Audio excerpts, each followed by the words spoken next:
friends and colleagues. I think I want to say that bhaiyo or behno also. It's my privilege to welcome you to the 150th episode. Yes, 150th, 150 episode of the webinar series, Rethinking City, that INHAF and has been running with its multiple partners for the past 5 years. It's an important event, 150th webinar, and I'll come back to it in a while. Today is the second session of the six-part series on cities of Odisha. And we are examining its very special city, Puri. And the apt title for the day is Puri, where sacred heritage meets sustainable urban future. It's a terrific, it's a remarkable name. As Rachit mentioned, I think it was going to be a very rich discussion on the subject. Let me take this opportunity to thank the co-organizers of the series, which includes Socratus, Exayam University, and Gram Vikas. Thank you very much. We greatly appreciate the partnership and their assistance in doing this. I also must thank at the outset Preeti ji, Preeti Prada Panigrahi ji, who is not only moderating the six-part series, but also is the person behind the entire effort. A little hesitation in saying that but for her persistent hard work, we would not have been able to organize this very rich dialogue. Just imagine how would I find any of you? She conceived the series, found proper people to present the picture, and is ably moderating it from the beginning. Today is the 150th webinar, a landmark event for us all. And I would think for those who are engaged in understanding and contributing to a search for new ideas, new perspectives, new approaches, and new solutions as we address India's complex and highly demanding urban challenge. I'm going to take some time to tell you all, probably the nth time in this webinar series, why we are doing this webinar series and what do we hope to achieve through an effort which is spanning nearly 5 years. However, before I do that, it's only proper that I thank the distinguished panelists for today's session. Dr. Asutosh Acharya, Chief Climate Scientist and co-founder of Aurassure. Am I pronouncing it correctly? Aurassure. Yes, okay. Aurassure. Okay. Dr. Swayamprabha Das, I think, is going to join very soon, a development professional. Shri Rachit Kirteeman, a food consultant. Shri Sandeep Sarangi, a waste management specialist with UN Habitat. And Shri Ananta Prasad, founder, director of Bharatanubhav. I just heard him, what they're doing. It looks amazingly interesting. It's a heavy-duty, rich team of experts, and we look forward to their ideas and perspectives. I'm grateful to all of them, for making time for this webinar. Thank you very much, sirs. And now my special narrative, why we are doing this webinar series for so long. This series of webinars is based on some 5 assumptions. At the heart of the idea are some concerns, some expectations, and even targets.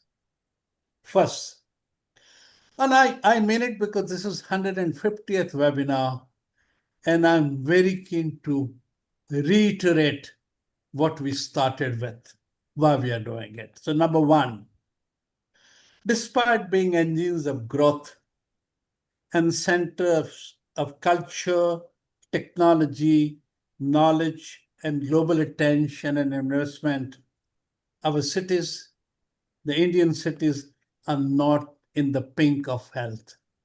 Our cities are not in the pink of health. Be that small or big, industrial or commercial, district town or state capital. And the sector may be environment or water or governance or planning or slums or housing or rivers or municipal finance or climate change. Any of this, they are saddled with major challenges. Our cities are saddled with major challenges. This is the first part. The second part is even tougher. And that is not enough. That we are settled with challenges is not enough. The bigger challenge is that the cities, as they are in the way they are functioning, growing, and developing, do not look like meeting adequately the challenge of unprecedented urbanization India is witnesses. It neither looks like providing safe, productive, and healthy quality of living to 870 million people who will be there in our cities in 25 more years, almost double of today. Not delivering on 9 to 10% economic growth the country expects to get rid of its poverty and emerge as an economic superpower globally. You all remember that we have 2047 Viksit Bharat ambition of $30 trillion economy. And only the cities could deliver it. And I'm saying it doesn't look like happening. The third is, though concerted efforts are being made, the governmental effort alone is not adequate to ensure healthy, livable, productive, inclusive, and sustainable city. Government alone cannot do it.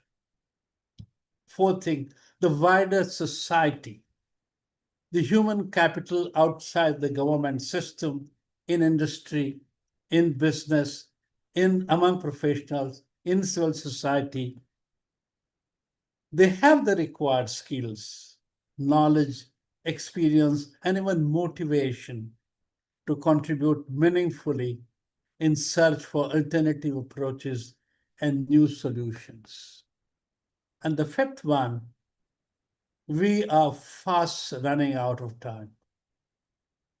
Need better approaches and innovative solutions early, as those on hand do not look like working. And the delay is causing enormous harm to planet, nature, environment, and people. More we delay in finding proper solutions is going to hurt us more. This webinar series is part of a wider national societal effort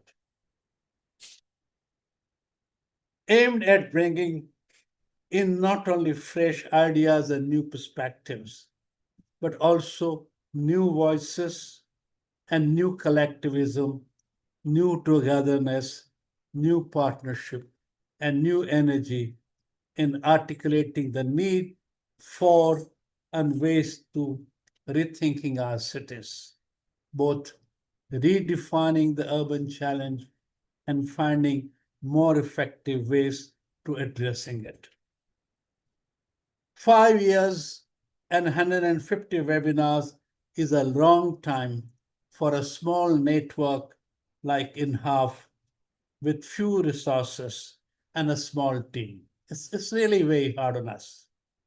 More than 600 urban experts and specialists from all over the world as panelists sharing their perspectives, ideas, and solutions on a number of urban issues looks quite impressive. More than 300 hours of recording that we have is a potentially rich raw material for multiple knowledge products, but we are yet to find a way to realize it. And the new book called City Economy in Global South, Growth, Inclusion, and Sustainability, based on 7 webinars with over 50 chapters contributed by some 90 authors, which would be published by the world-renowned Routledge, looks a small output compared to what has been said on this platform. So we're saying there's a lot to be done. Obviously, the wider societal partnership with the government in the center to address India's urban challenge is far from realized. It is not even on the distant horizon. But we are convinced more than ever before that this effort, which takes urban challenge to people and attempts forging a wider societal partnership to address the urban challenge, is worth doing. We are very convinced it's worth doing. No, we are not tired. No, we have not run out of ideas. No, we have not lost momentum. This is to tell all who helped, are helping, and have trust in us that we are grateful for your cooperation, support, and contribution, and look forward to more webinars and more effort with utmost gratitude. We all know that we have a long way to go. With this rather longish introductory note, I had warned Preeti ji that today is the 150th webinar, and I must take time and talk what our basic idea is and why we are doing it and where are we. So thank you for allowing, Preeti ji, and now is yours, the entire webinar today. Thank you very much. Thank you, Kirti for always bringing in the line of wisdom into these conversations. And like you said, that you wanted a greater bit of time, 150. I even went back and reflected. It's been a long journey so far of curating so many webinars and also holding like a lot of international, globally very relevant folks have been part of some of these conversations. So very excited that we are kind of doing this across for cities, across Odisha. And like you said, that this is the second webinar in the Odisha series, but the first in terms of our cities focus, and very rightful time in the sense that just next week we have our Rath Yatra. So the rightful time in which we can actually see how some of our thinking can be reflected through our stories, through our insights and interventions. And Puri has been very close to all of us. And I think all the panelists today, it wasn't intentional, but all of them are Odia. And when it comes to Puri, everyone has a set emotion attached to it. As children, we will remember the beaches, or we remember the temple, the deity, and how there's an entire experience. And we wouldn't kind of call Puri maybe like a geographically urban per se. We would always realize it to be an emotion. And that is one of the things that most of the older and heritage cities have, that they evoke a certain emotion in all of us. It's not about what infrastructure was there, what kind of facilities we got through. It's the services that we are able to experience. But what are some of these triggers and glimmers that we see in our immediate environment that can really make us focused and fall in love with the city? And Puri has been that for all of us. So starting off, we'll be talking to Rachit, and he's been a storyteller. And since I said cities are emotions, so we'll start with a storyteller today, who is Rachit. He's an author as well. He's written on the dishes of Orissa. He's been part of many efforts, citizen-led efforts, and that's the reason why we were very keen on having him open the panel for us today. That let us start with some degrees of storytelling and how has it been different. So, Rachit, over to you. How can you take us through the journey of experiencing a Puri, and what are some of your thoughts around that? Thank you so much, Preeti, for giving such a nice introduction. Uh, so yes, so I always tell people that Orissa itself is a land of storytellers because there is so much happening across Orissa, the present Orissa, the ancient Orissa, that there is so many stories that you could just go on and on about it.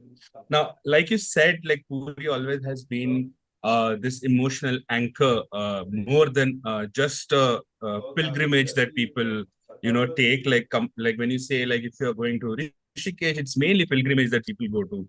Other people, Puri is not like that. It always has been balancing on this thing where it's pilgrimage as well as you just want to go to Puri and not go to the temple at times, just experience everything and come back, which is I think what is very unique about Puri as such. Now the temple in Puri obviously is the entire Jagannath culture becomes like a center core to everything that is Odisha. Like when I say center, there have been about 18 recorded invasions of Puri temple, including very devastating raids in 1340 by Ilyas Shah, by Firoz Shah Tughlaq around 1360s, and the very infamous Kalapada, which happened around the 1500s. During this time, like Puri has, like when I look at it, I always think that Puri has been shaken up. Like, when I say shaken up, like it was these attacks that shook Puri up then, uh, compared to, urbanization that's happening now. But somehow Puri survived with everything during those times. But now when I go to Puri, I do see a very big shift happening across the broader board of what Puri is like. And it's not only the temple, but it's also the tourism that's, there. And, the entire road that goes to Puri used to be a thing because it starts from Calcutta and ends in Puri, and it's called the Pilgrim Road. So when it passes through Cuttack also, like if you check on Google, that place is called Pilgrim Road because pilgrims used to take this pilgrimage from all the way from Bengal and walk down that entire road, running parallel to what now is the highway and end up in Puri. And there is an entire book written by one of these travelers long back, which talks about lakes and rest houses and all of that, which don't exist anymore. So when you read that book and you want to trace it back, you're like, okay, there is something that is not here. But you know, when I talk about Puri's food in general, so I won't say like, that we are losing a lot, like because of all the time that Puri has had the kitchen running at the Puri temple, it somehow has never changed. Like there are temples which have slightly changed their methods of cooking as time has progressed, but Puri has been the way it is. There like people talk about ki, oh, there is this chappan bhog that is happening. But interestingly enough, like chappan is what people know about, but every day actually 60 different type of bhog is made in the temple kitchen. Like we call it in Odia, we call it satya pauti. So 60 different variety of bhog is done. Now, even though the culinary rules haven't really bowed down to modernization, like we still see the exclusive use of single-use earthen pots, which is very interesting because it comes from a certain sect of Kumbhars in Puri, and that is a very interesting circular economy because once the pots are used, they're thrown and they are 100% biodegradable. So it's like it generates more work for the Kumbhar who has to make more pots for the next meal and the next meal and next meal. Also, we see that till now the temple doesn't use any form of, I would say, like vegetables which came from the new world. You know, they still use sweet potatoes, raw banana, and very basic local spices that I use. Now, when I say loss in Puri, it's kind of happening on the margins of the city, and that is inevitable because when Puri starts to speed up to accommodate like this high volume weekend tourism, which is a trend that I've seen in my industry post COVID. Like there is something we term it as revenge tourism, where people just want to go because they need to go to a place, not because they have to go to a place. So when that happens in Puri, like this entire ecosystem of shops which used to sell like just dalma and puri, they have stopped because dalma takes long to cook. Like you can't cook dalma as quick as you can steam a momo, or maybe make a roll, or just assemble a chaat. So that is happening. And end of the day, it's also about them earning a livelihood. So it's not like they'll be a purist forever and not move, with time. And so that is the loss that is happening. There used to be a row of shops in Chakratirtha Road, which used to sell, dalma and singda. And they have stopped. They're just doing like, rice plates with paneer and, things like that, which is kind of interesting to observe as a chef, but not really great when it comes to a city like Puri, which is so heritage driven. Rachit, But I'll just take a yeah, nudge here, and I'll yeah, say that not many on the call would know about the big kitchen of yeah, Lord Jagannath and the kind of massive food that he experiences. And it's yeah. not just a food, because that entire livelihood Of around Puri is yeah, designed around how Jagannath yes. actually leads his day. Yes, So, so like mostly planners, like when I say city planners, what they generally miss is actually Puri's agrarian culture, which is like if you look at the Google map of Puri, the actual city is pretty small. It's the temple and all the mutts and everything around it. But you zoom out and you go back to like the data that is there in Google Maps, like 20 years back, and you'll see so much of just rice fields and plantations. And then you think that, okay, like a pilgrim town is supposed to have supporting things around it. Why does it have just like farms and green and coconut groves?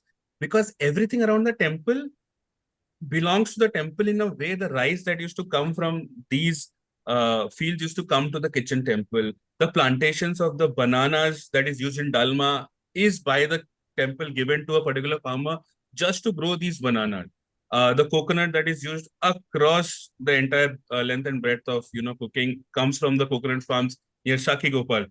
Even the clay that comes to make the Kumbarpada, the pots, the kudwas at Kumbarpada also come from this rice field. But, and it's a huge operation. There is like when I used to study and I used to tell people about it back in college, they never used to understand that. I should tell them that this works like a huge restaurant. Like there are chefs, there are people serving, but there is no pause system happening. There is nobody taking orders. There is no forecasting of how many customers we are going to get tomorrow. But somehow everything just works, and it's something that has been just handed down from generations to generation to generation. There's hardly anything written about it, which is very difficult when you understand how do they cook for how many people, and it's just measures of like the measure that they use is not like kilos and milligrams. It's just basket sizes. So it's like, okay, tomorrow we're making 10 baskets of rice, 10 baskets of dalma, and that's how they calculate it. So it is very interesting as a kitchen, which is the oldest continuously functioning kitchen. It's never really stopped at some point. It had stopped at one point, but like it was stopped because of a reason where they could not sell it to the people outside. But it's always, the hearth has always been on there. It's only during the 14 days of Rath Yatra that actually the hearth shuts in the main temple, and the entire operation again shifts to Gundicha temple, which is down the road. So yeah. very interesting perspective, Rachit. And like I said, that there is an entire emotions, and there is an ecological angle, and there is also an economy attached to how Puri has always functioned. And Yeah. you've also kind of called out how the transitions of some of these spaces come. Yeah. I think talking about the circularity in the entire conversation also kind of pushed me into our next panelist, Sandipan Sarangi. He's been a wash professional. He's been guiding some of the state government's policies and policy frameworks on how Odisha can be resilient in terms of its own thinking. And so I will move on to Sandipan in terms of saying that Sandipan this is very exciting and not many people know that the entire setup of the 3 chariots that are created during Rath Yatra are, in a way used in that mega kitchen that Rachit was talking about. So everything that the town of Puri has is circular in nature. And where do you see with the transition happening, with the revenge tourism happening, how are we thinking about the temple waste, the food waste, the tourism waste, and a lot of the coastal litter, because we see inflow of population in and out of the town? Yeah, I know it's interesting because I think on a very lighter note, um, I think my work really begins, or my area of interest really begins after Rachit's work has ended. People have had their filling, and then that's where my job starts in. Now, of course, I think Puri has. I mean, there are other temple towns in the country as well. But then Puri has certain, in terms of waste management, particularly circular economy, Puri has some of the commonalities that happen because Puri is also an old town, which is high density population. It also has a lot of large floating population that comes in because it goes through those population cycles. But Puri is also a coastal town. So there are certain obligations that are around the coastal, being a coastal temple town. There are very few towns which are like that in nature. And I think if you look at waste management, in fact, I must also tell you that I've been involved in the overall waste management of Puri as well, in terms of some of the projects that have happened and are happening. And I can tell you some of the unique challenges that, again, I was trying to tell you: very high population density. Um, we have Puri, the waste management is also depending on these big population cycles that happen during Rath Yatra, and suddenly you have a large amount of waste. You also have a huge floating population. At the same time, one important thing that people often do not realize that waste management ultimately also requires a processing facility, right? It also requires infrastructure that needs places. That has been the challenge in some of these older towns, temple towns, because where do you sort of factor in the space? I mean, do you keep it inside? Do you keep it outside?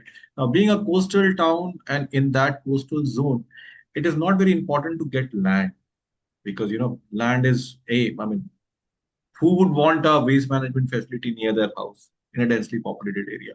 There are there are sentiments attached to having a waste management uh, area. So I think land and you know uh, the the the ability to set up a system, and because uh, I mean, when I talk about land, that is just one aspect of it. The other aspect that we have to think is that Puri is also has narrow lanes, has, like any other city, any other old city, whether it's Banaras, Ananta was talking about Ayodhya. So then the collection also becomes difficult. I mean, you will have to figure out a way where you can go into these narrow lanes, convince people. And the thing is, we make so that presents a very unique challenge to Puri in terms of this. Now, as Rachit was rightly pointing out, I have seen in my experience, I worked in waste management for almost my entire career. And it is surprising that whenever I think of a culturist perspective, we have become much more.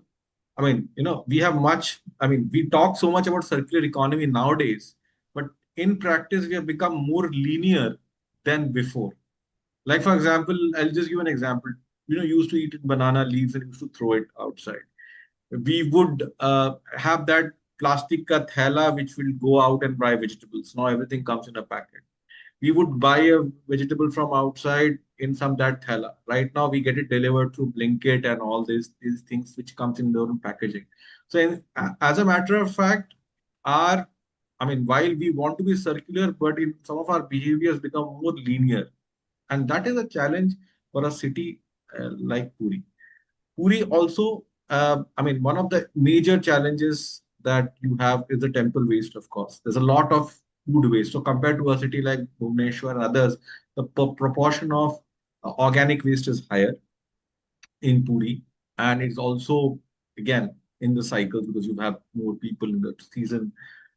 So that is a big challenge. Then you also have flower waste because Puri is just not one temple. There are other temple areas. There is flower waste.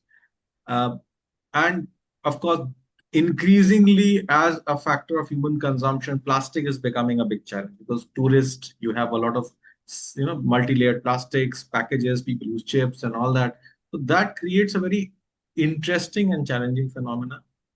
Uh, to tell you what we've done, what has happened, I would not say what we've done. What has happened in the past or what is happening presently is that given the restrictions of what Puri has, uh, I think the focus has been on decentralization of waste management. So a lot of waste management infrastructure is decentralized, given small land parcels available inside the city. The idea has to be has the idea has been to sort of localize it, focus on decentralization, build a baseline idea. So right now there's some amount of collection that happens of the waste. There's some amount of value chain mapping that happens, in the waste. So there's some amount of baseline infrastructure that is there that picks up the waste. Now, I think what we are also seeing in terms of the movement once we've achieved the baseline infrastructure is a movement towards uh, more sustainable processing methods. For example, currently most of the organic waste that is coming in, that is generally composted. But we are looking at moving it from a more biogas, compressed biogas initiative, as is happening in other cities, because that also gives you gas. And what our recent wars have taught us that the biogas is suddenly becoming very important as a fuel source. So I think that is an important aspect that is moving in. In terms of the other waste streams, for example, flower waste, I'm I'm aware that there are some pilots which are looking at uh, creating incense stick out of the flower waste. So there are these unique opportunities because every waste. um it's not easy. We've always had this thing wet, dry, and all. But in these categories, there are different ways that require a different kind of treatment.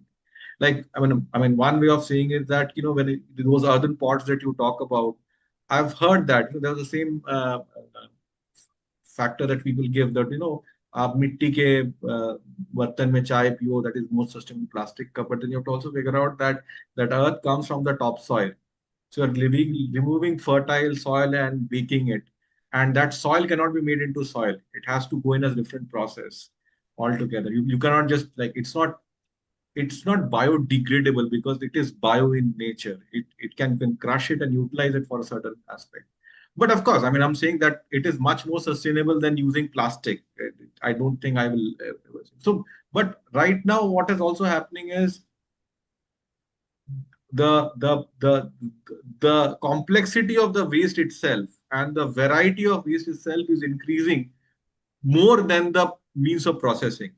So I think what will happen, just to sort of bring everything together, I think what is going to happen is we have to take we have to take an approach, or the approach that is going to happen is look at specific waste streams and look at how different modes of processing happen.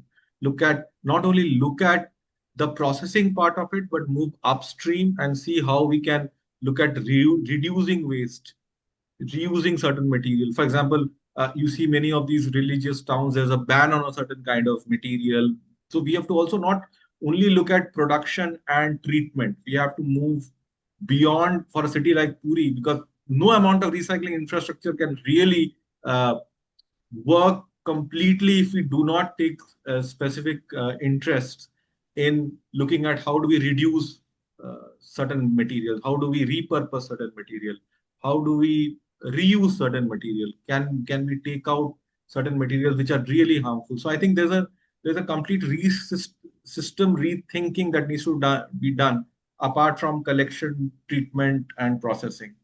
And again, how do we involve the local people? See, the problem is everybody wants their waste to be clean, but nobody wants that to happen in their own backyard, right? Everybody, like, you go and tell people, yes ma'am, नहीं नहीं बहुत अच्छा हो रहा है हमारे शहर के लिए, this is very good, very good.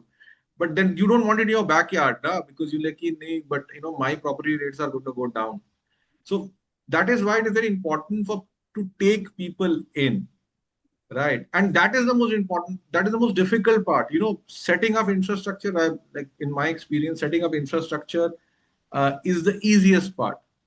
Getting people convinced is the most difficult part. Like, how do you convince people for a behavioral change? How do you convince people that waste management is not only the administration's responsibility or an individual's responsibility, it's a collective effort. No, one big thing that I also tell people every time I meet, either it's bureaucrats that I'm teaching, is that the biggest misconception is that waste management is a government's problem or their problem. Waste management is a collective effort. If you do not take the people into account, if you do not take the citizens into account, if they don't realize that it's a collective effort, that they have to work with the government, with the civil society, with the private entrepreneur, then I think that's another element when we look at the entire circularity of that. Yeah.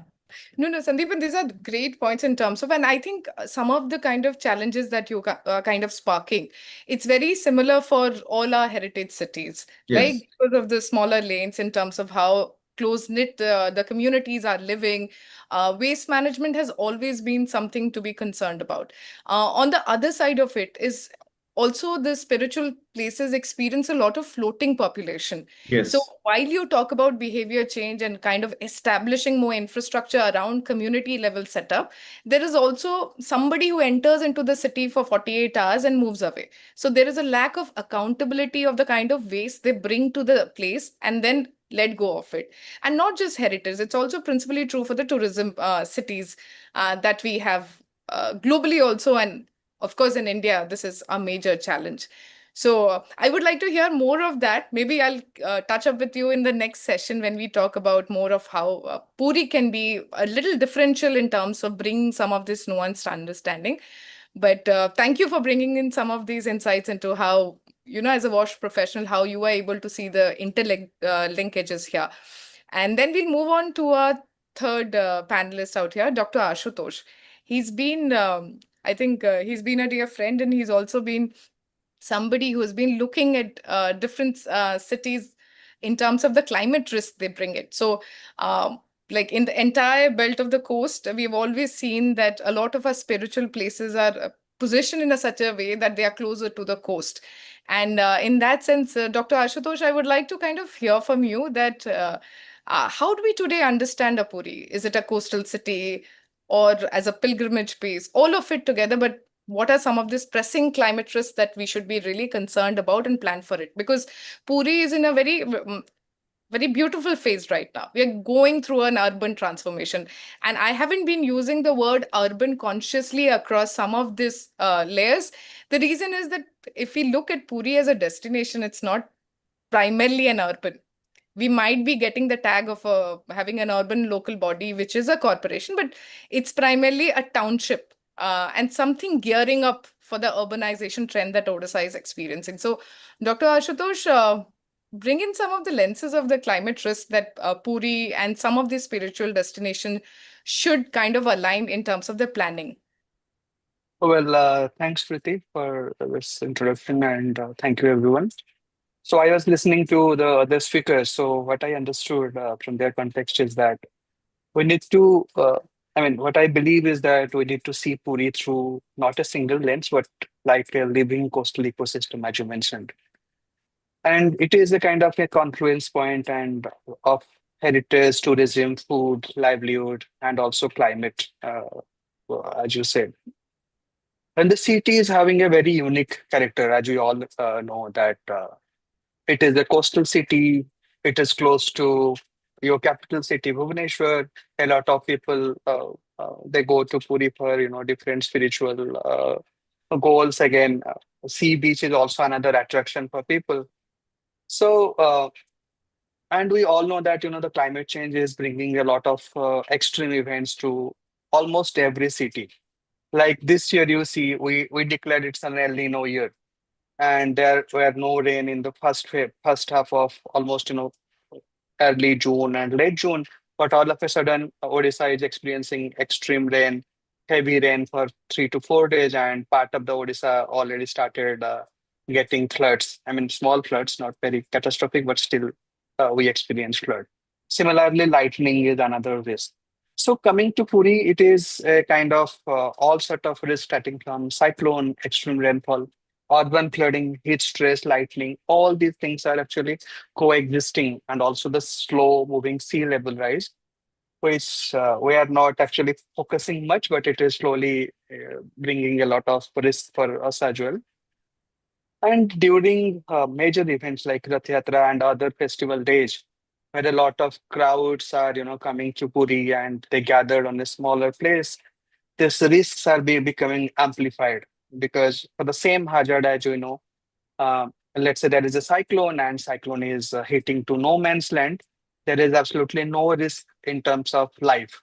But once there are a huge, number of populations are more, uh, assets are more, and the same cyclone is hitting to that particular location, the risks are actually more from the perspective of risk. So uh, during such event, the risks are more. Basically, we have witnessed that during the summer, basically people become unconscious, and they become pained because of this extreme heat, high humid condition in the Puri.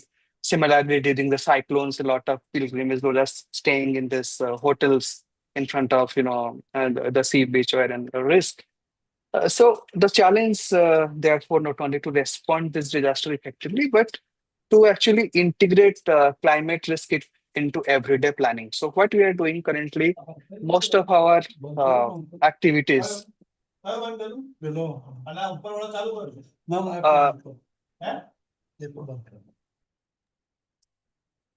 Uh, so I think there is some distraction on it. Anyway, so most of the risk what we are doing currently is that it is always a post-response plan. So cyclone ho gaya, then we go and do this assessment of cyclone, or there are some casualty happened due to lightning. Then we started looking into how to bring a framework.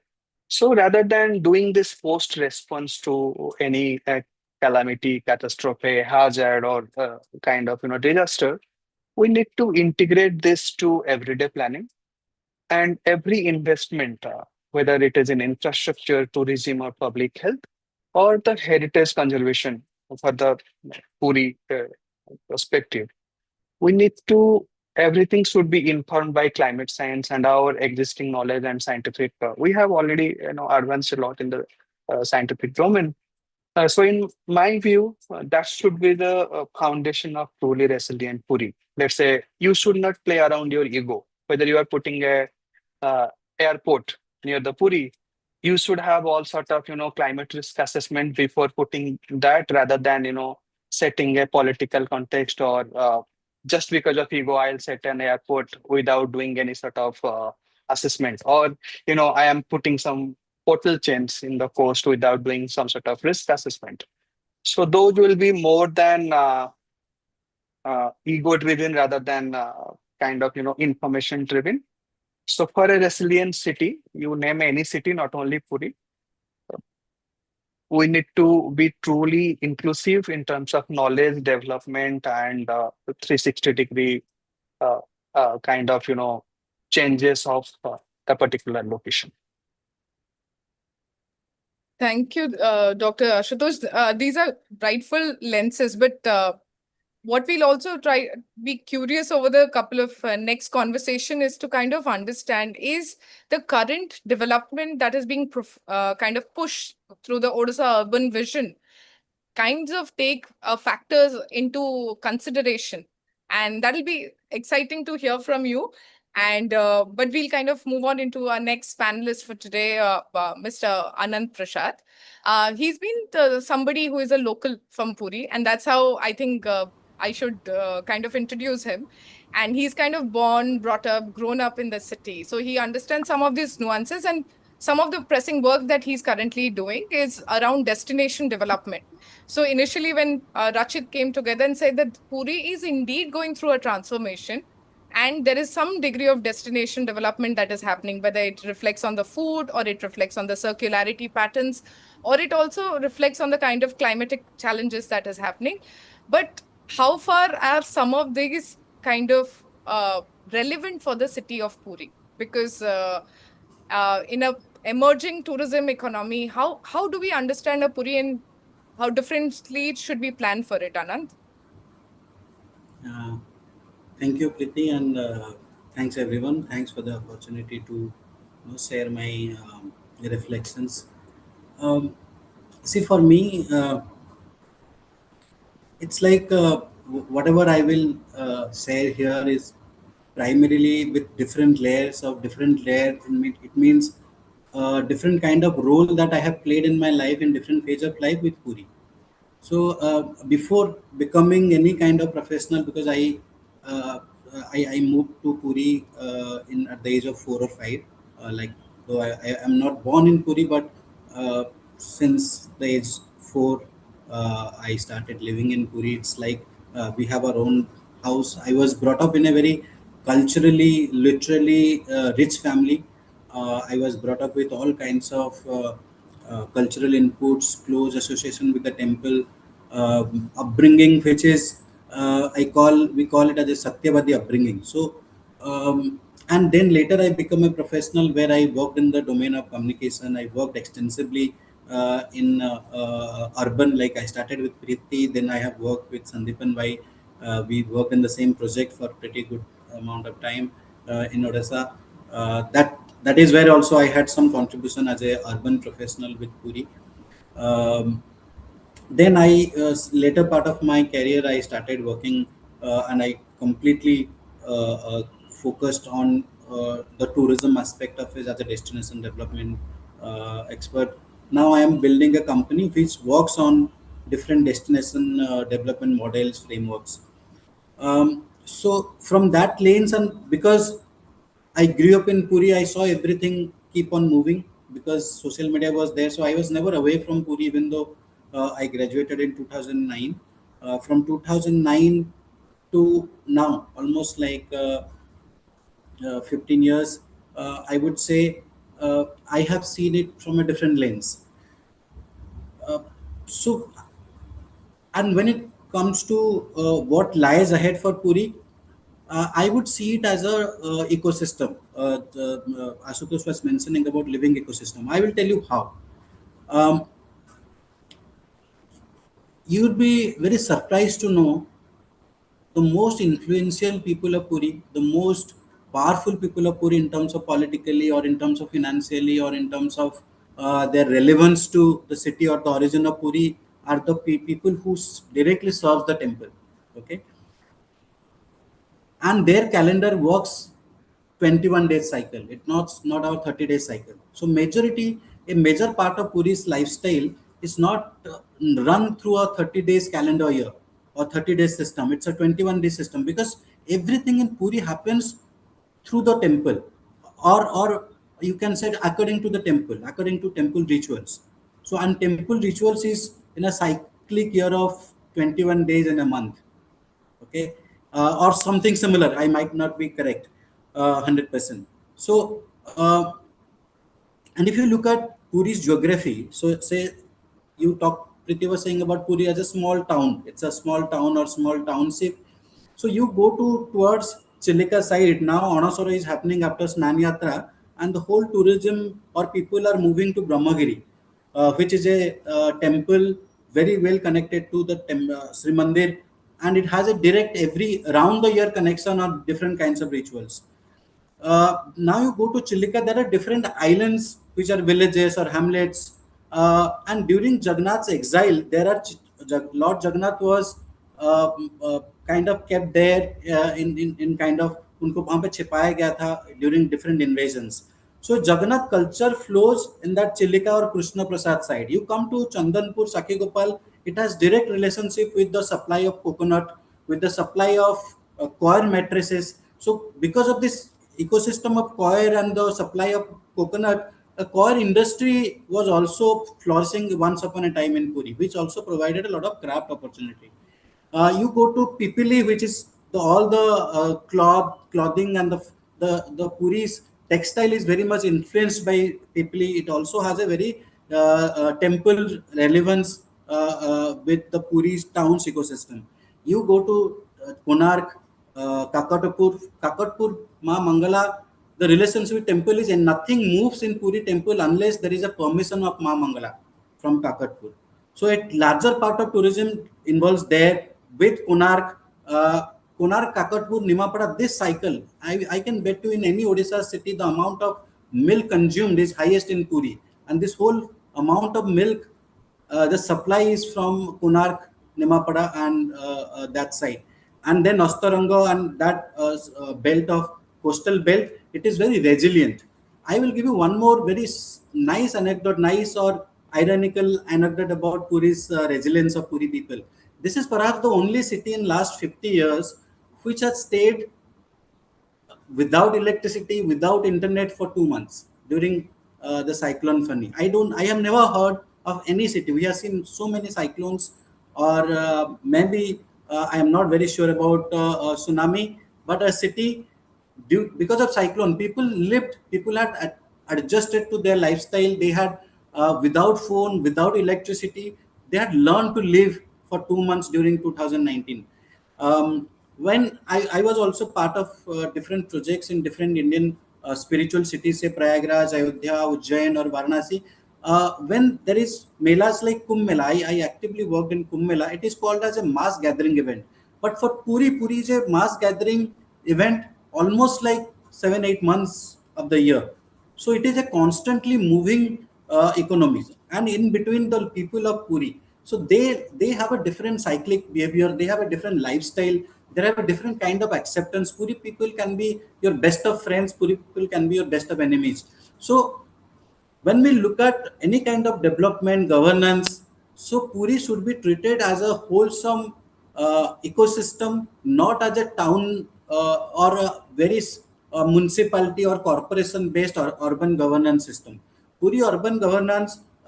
So I'll tell you a very another classic example. Now currently there are 5 municipal corporations in Odisha. Because of that, all these districts which has 5 municipal corporations, they have multiple IS officers deputed in that particular district. Puri, though it is a tourism pilgrimage town, if people would not, if the airport would have been in Cuttack, nobody would have gone to Bhubaneswar. People would have directly come to Puri without bypassing Bhubaneswar. So Bhubaneswar's footfall is largely depends on the footfall of, because people are coming to Puri via Bhubaneswar.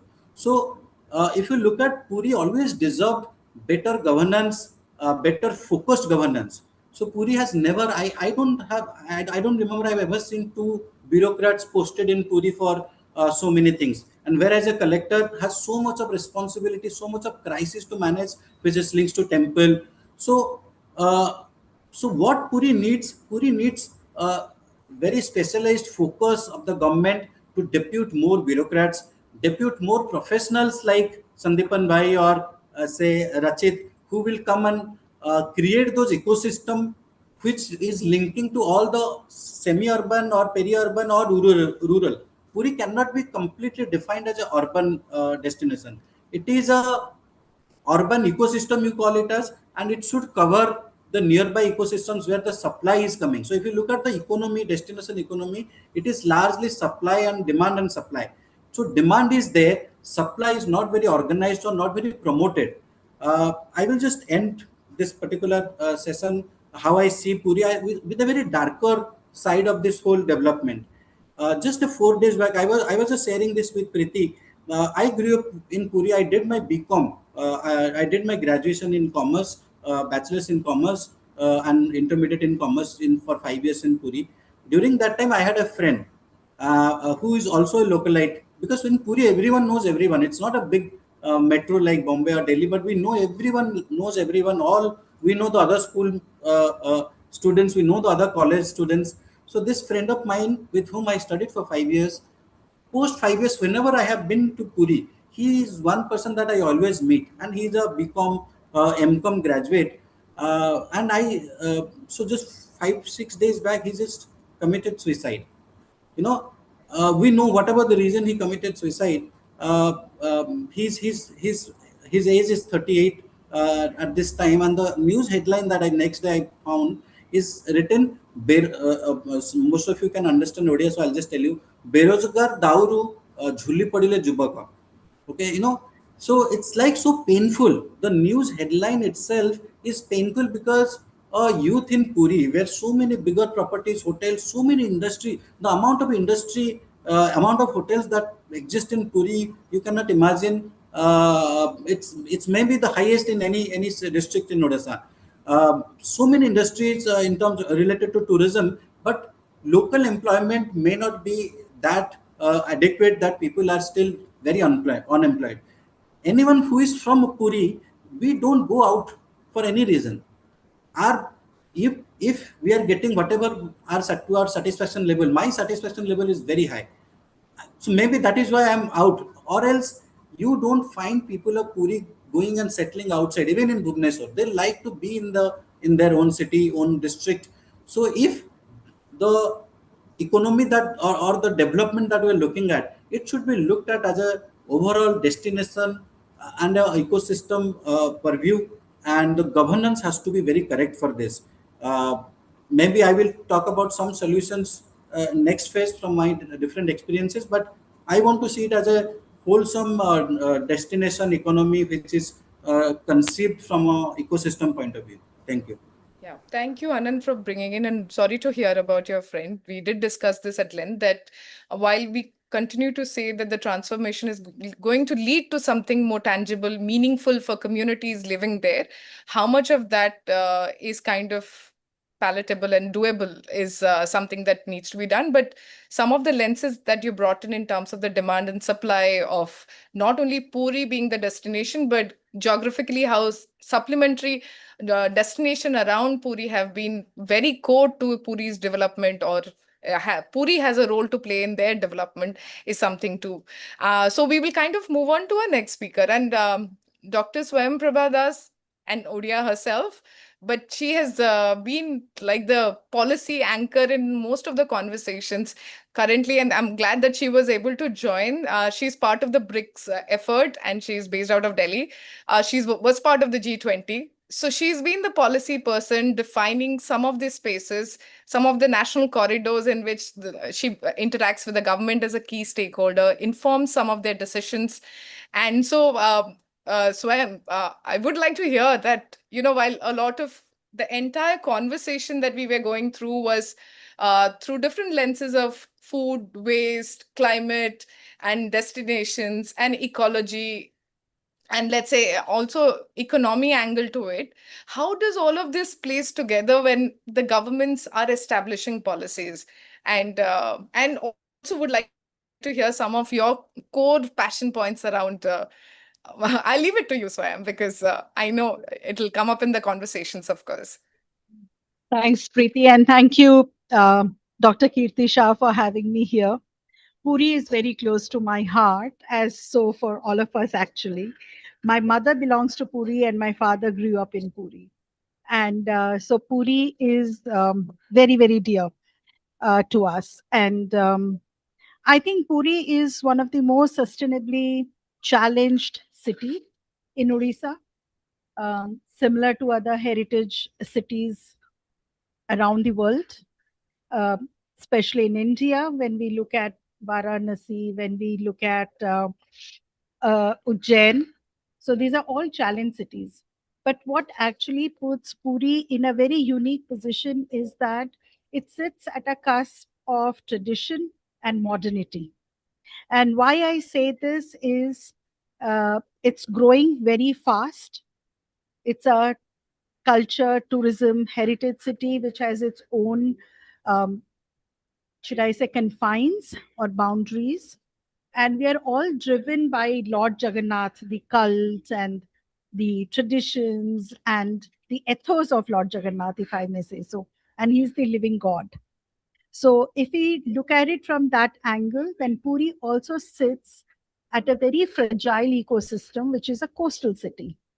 So as already my colleagues here, Asutosh and all have already mentioned that cyclones, torrential rains are lashing on. We also have erosion, coastal erosion, and it's impacting a lot of the coastal communities. And that also brings to my mind about the airport that is coming up. What is the feasibility? What is the EIA that has been done? And how do we also see infrastructures are not small expenses? These are huge long-term expenditures. These are long-term planning, long-term policies that needs to be put into place to make something like that happen. It's a big thing. So how are we planning for all of this is very important. And what I normally see is Viksit Odisha is it's a very great vision document. But let's remember it's a vision document. It's not an implementation document. So we need to differentiate between a policy that is being drafted, formulated, and when it is implemented, it's two different things. So I would draw the attention of everybody to this distinction that we have great policies at work. We have grand visions at work. But when it translates into actuality, into practicality, that is where often we get beaten because we work in silos. And what is happening, what we are seeing in Puri is a classic case of that as well. And my co-panelists have already given a flavor of that through their work, through their experiences. And I would also like to mention here that Puri needs to move fast with the entire growth system, a growth mindset. Yes, it's a cultural city, but we must remember that the number of visitors, the tourists are increasing, the footfall numbers are increasing. Is the city prepared to take it? There's water stress, there is waste that is happening, as Sandipan mentioned. How do you deal with it? Then there are possibilities of livelihoods coming up, like my colleague Ananta mentioned, that there are, hotels coming up. So where are these hotels actually pulling their resources from, extractive resources, and where are they also releasing those resources? Are they dumping into the sea? How are they taking care of their waste, solid waste, the water waste? What are they doing? So the whole concept of circularity, where are we on that? The third thing is Odisha also has a huge population of unemployed youth. And I'm sorry to hear that we lost one Odia citizen due to this distress. And probably, when we build our tourism, when we build our ecosystems, a city, it also needs to provide for livelihoods. So what are the skill development that is needed for the hotels, for the eateries? And in this process, are we losing our handicrafts? Are we losing our traditions? So we need to be a little mindful of that, because we sit at a cusp where it is a religious heritage, it's tourism, it's climate change, it's environmental conservation, it's urban growth, and it's also local livelihoods. So there are a lot of things that's at stake in Puri. And sustainability cannot be one of it. It has to be an integrated approach.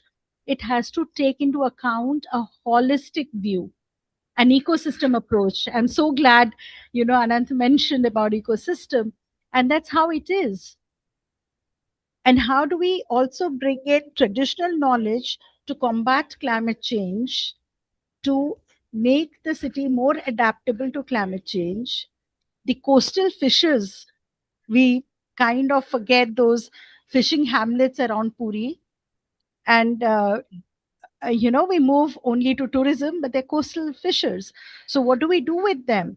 So when you're building this airport, or where you are expanding your hotels or urbanization, you are actually uprooting them. You're uprooting their livelihoods. Where do they go? They only know how to do coastal fishing. So, these are the questions that needs to be asked in a larger context, in the context of sustainability, because you have the traditional residents of those areas who are also impacted. And we need to be mindful of their needs and dreams and aspirations. So when you're building, it has to be a holistic building. Another aspect that I want to kind of flag is Puri also has lakes, ponds, pokhari. Yeah, the city has its wetlands. Where are those wetlands going? Encroachments are happening. We probably have just saved one because for Chandan Jatra, Lord Jagannath, Balabhadra and Ma Subhadra, they go for a Chandan Jatra. So therefore, you have just probably saved one of the Pokhari, right? But what happens to the numerous ones that Puri had? Where are those? So to make Puri more climate resilient, to be able to deal with urbanization, you have to also protect your blue and green spaces, which is traditionally there in the city. You cannot encroach upon them. But we are missing it in our vision. We are missing it in our efforts. We are missing it in our narratives. So I think all of this with beach tourism that is leading to a lot of marine debris, litter. Where does those litter go? Sandipan, you have one more task on you to look at marine litter now, not just solid waste, but also the litter from the beaches. Where do they go? So Puri has a blue flag beach, right? We are proud of it. But what about the rest of it? So there's a lot of open-ended questions that we have. And most important is the carrying capacity of the city. Where does that take in? Because you are not going to go and grow into the oceans. Let's face it. You cannot grow land inside, anymore. You are growing, but how much, how far? And if you can't grow into the oceans, you cannot reclaim the land from the sea. So where are you going? So what is your carrying capacity?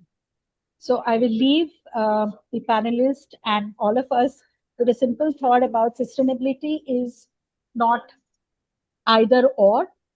It's everything taken together in an integrated approach with the government, whole of the government approach and whole of the society approach. So policy without this lens is just in paper.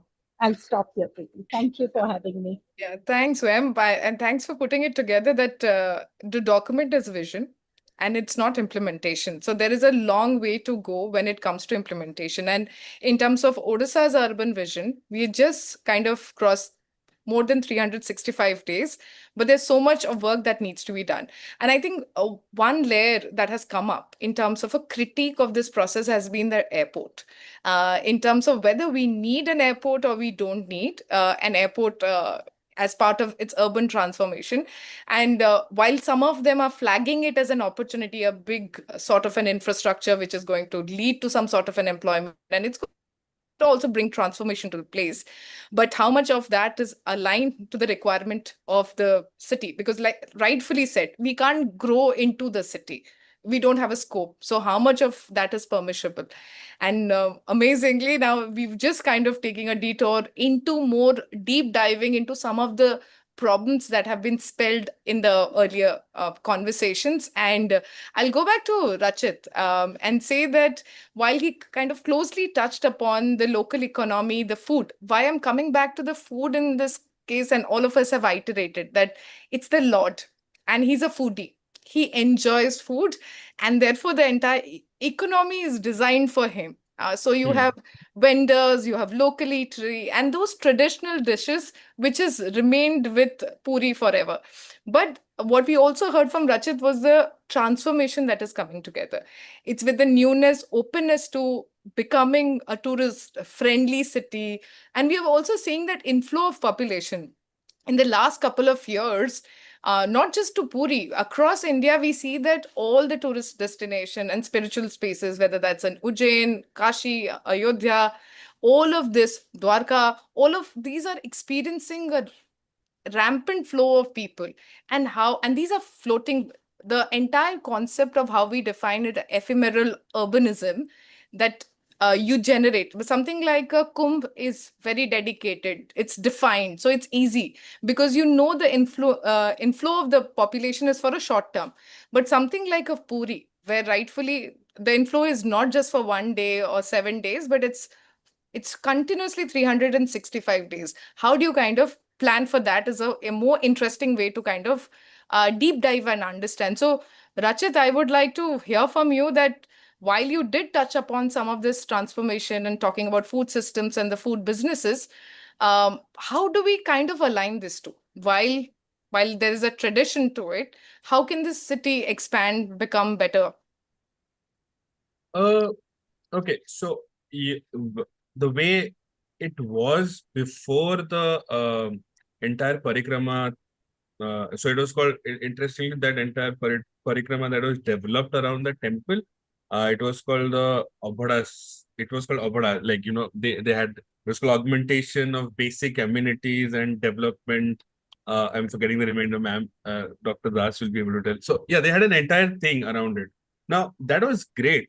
Like, you made it look nice and you had things around the temple which were necessity, like you said, when tourism suddenly grows.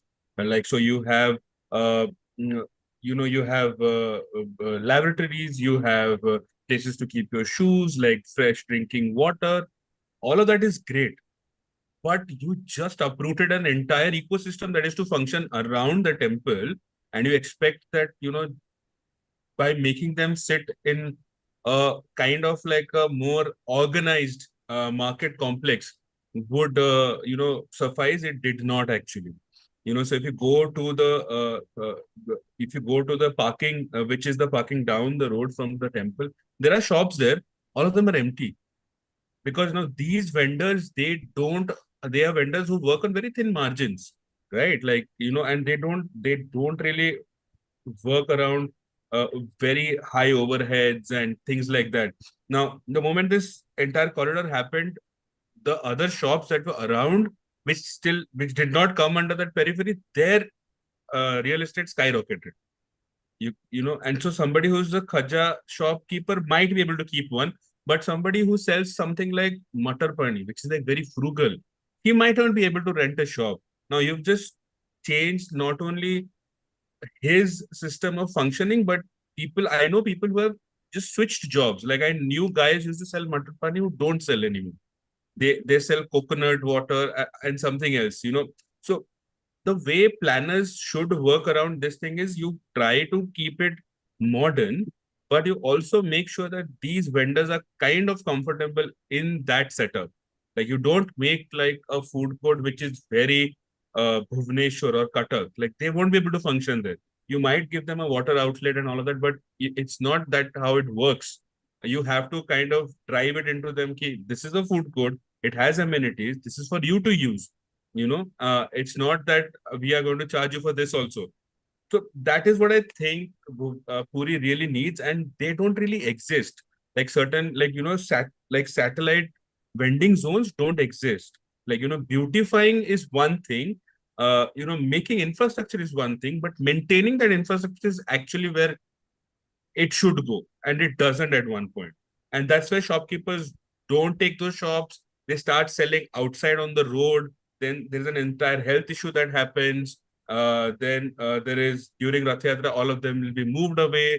It's an entire loop that happens, which is not being closed by people who are planning this. So I think that is where the problem lies in Bhubaneswar when it comes to vendors around the temple.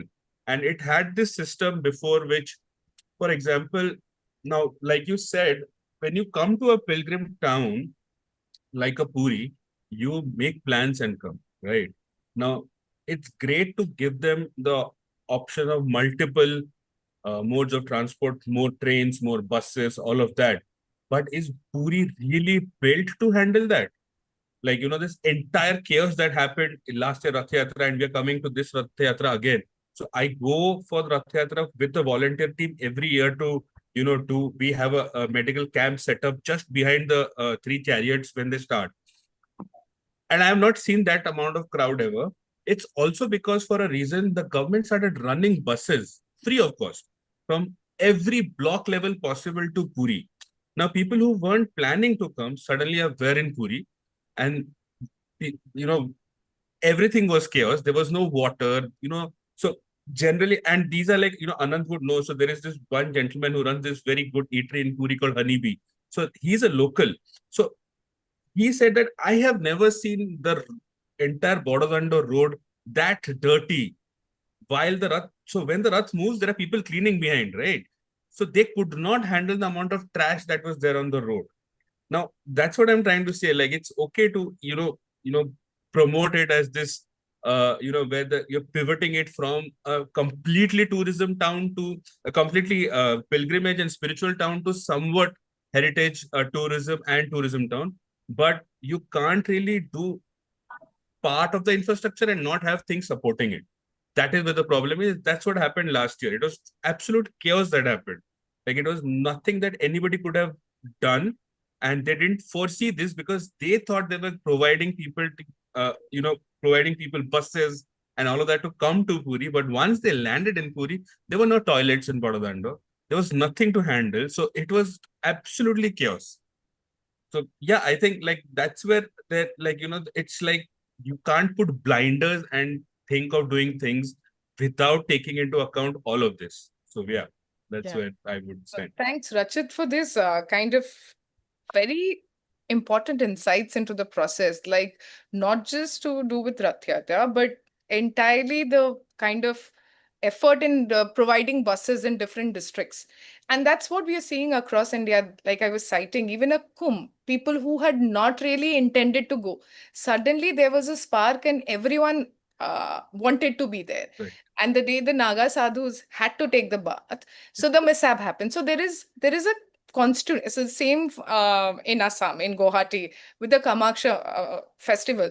So there are certain cohorts of community who want to be there, and all for their spiritual reason. And there is also a trigger of population that is social media driven or kind of tourism driven. Let's go and Revenge tourism. That's what we call it in my industry. Yeah. Just post-COVID, people have just started, "Okay, I just want to tick this off my list." There is no intention to go and do anything. It's just like, I want to go and tick it off my list, and that is about it. It's like revenge tourism. So yeah, it's like become total chaos. No, that's perfectly how, this is happening across India. And this inflow is also kind of leading to mishaps because the administration altogether doesn't really prepare itself for the kind of inflow of population. And with this, I can kind of move on to Anant because while he's kind of designing more regenerative tourism frameworks and models, Anant, can you just take us through that? How does this entire tourism boom that is happening can be more defined around something that benefits the local communities or protects the cultural identities and maybe promote more responsible behaviors within the citizen cohorts? Okay, so I will just take the last two words that you said, responsible behavior. So there is something we call it as a responsible tourism behavior. Absolutely, you are on point. That is what needs to be changed. And this responsible tourism behavior is not only for the people who travel, but also who are practitioners. Uh, just 1 second. Also who are practitioners, also who are in the governance system, who are the stakeholder of the whole ecosystem. So this responsible behavior is very key word. Just park it aside. You would also be very glad to know there is something called Travel for Life, LIFE. I am not able to just give you the full form right now. Just Google it, Travel for Life, will get it. So there is a advisory or a guideline of responsible tourism behavior that is called Travel for Life by Ministry of Tourism. So there has been efforts. So now, because we are talking about solution oriented, what kind of framework that we can devise for Puri and how. So what I can resonate everything that Rachit mentioned. I can resonate everything that Sandipan Bhai was mentioning, what Ma'am was mentioning. And I just want you to understand in current urban practice or current governance ecosystem where Puri stands as a destination. So uh, as I was mentioning about, so when Rachit was saying that there's so many flow of people like there are government sponsored buses for people to come. I come from so my point of view of any destination right now with my professional capacity, that I see it as a business, not necessarily for private, but I see any destination, it cannot thrive if it doesn't thrive as a marketplace.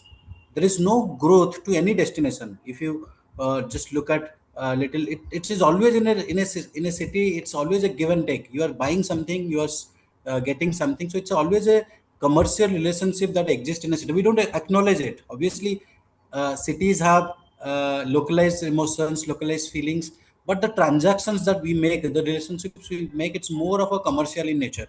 That's how cities thrive. Okay, 70% of Bhubaneswar are not so there was a data Umi bhai was mentioned in the has mentioned in the last webinar series that 70 odd percent Bhubaneswarites are not from Bhubaneswar. They are migrated. So, and they're migrated because there is something which is happening like a buying and selling. Okay, it may be a service or a product. So in that kind of a scenario, we have to look at a city, because the governance model is a district model.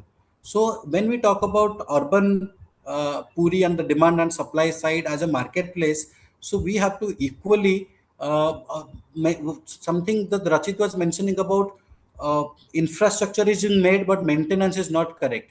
Similarly, so all the developmental process, what happened to the matters, what Rachit was mentioning, I don't know if it is right or wrong. So I'm not saying professionally or any politically or any, because I'm also from Puri, so I have a different opinion as well. So forget everything.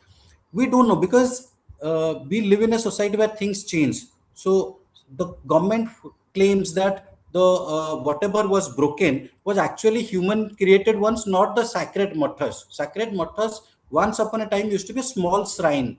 Okay, so that's how they only kept those and demolished everything else. Similar thing happened in Varanasi. Similar thing happened in Ayodhya. Ayodhya, lot of people also claim that a lot of old temples were also demolished during the Ram Mandir temple creation. So I don't know if it is right and wrong, but whatever is done, can we treat it right? Can we create a economic framework out of it?